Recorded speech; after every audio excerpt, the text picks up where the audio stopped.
Okay, welcome to the Horn Notes video podcast. Our topic today is a new set of 35 melodic etudes, which have been rescued, so to speak, from two older publications and are presented in standard low horn and high horn versions in a new Horn Notes edition publication. A smaller group of the etudes in this publication are by Joseph Meifred. Meifred's method for the valved horn was published in 1840 and was the first method for the valved horn written by a major performer of the time. Being first, he developed quite a few interesting and unique exercises, including within his method a group of etudes. The following is a brief example.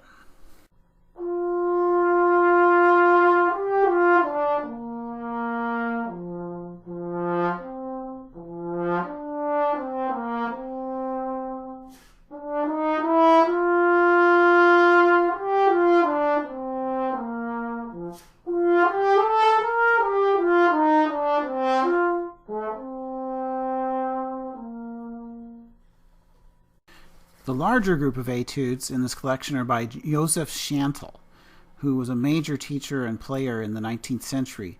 These etudes were published as part of a 4-volume horn method in 1903. The best-known portion of that was reprinted in 1941 in abridged form as Preparatory Melodies to Solo Work, edited by Max Potag. The etudes I've included are found in that original Schantl collection, but not in the Potag version. Potag selected just 98 melodies from the original Schantl collection of 120 melodies. I particularly enjoy these etudes, and the following is being an example of them.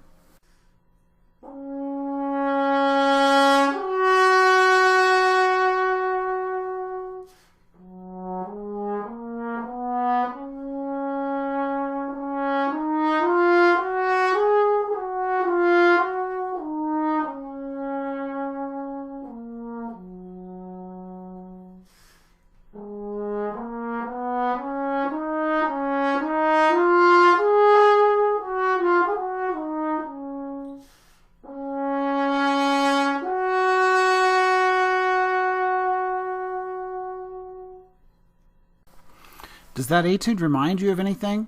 It sounds a lot like part of Act 3 of Die Meistersinger of Wagner, which must have been in his ear as he conceived the melody. As standard etudes, these are all nice etudes that deserve to be played today, but I had an idea how to use them in a new way as well to fill a gap in my teaching. Basically, I've produced 2 additional versions that target the high and low range with sort of an intermediate level study. The high range version puts these etudes in new keys that are high enough to touch high B flat, B, or C, such as this following example.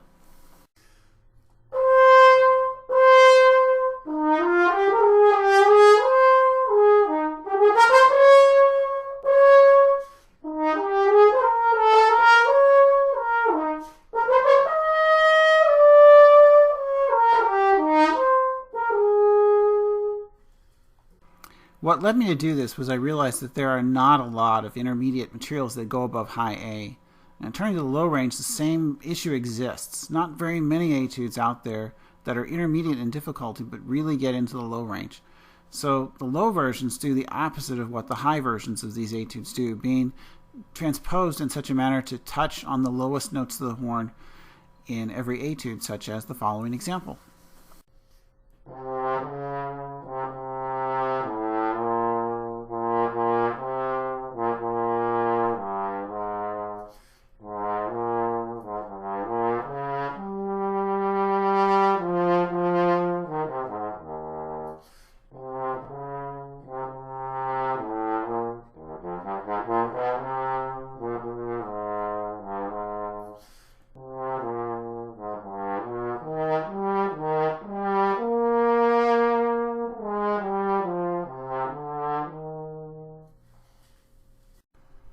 I offer all of these etudes as e-publications through Horn Notes Edition, www.hornnotes.com.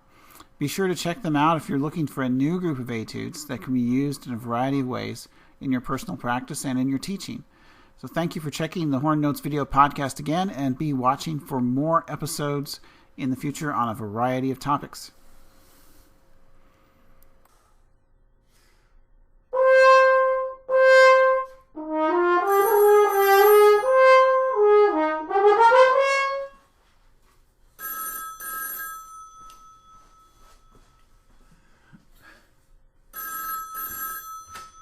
Hello.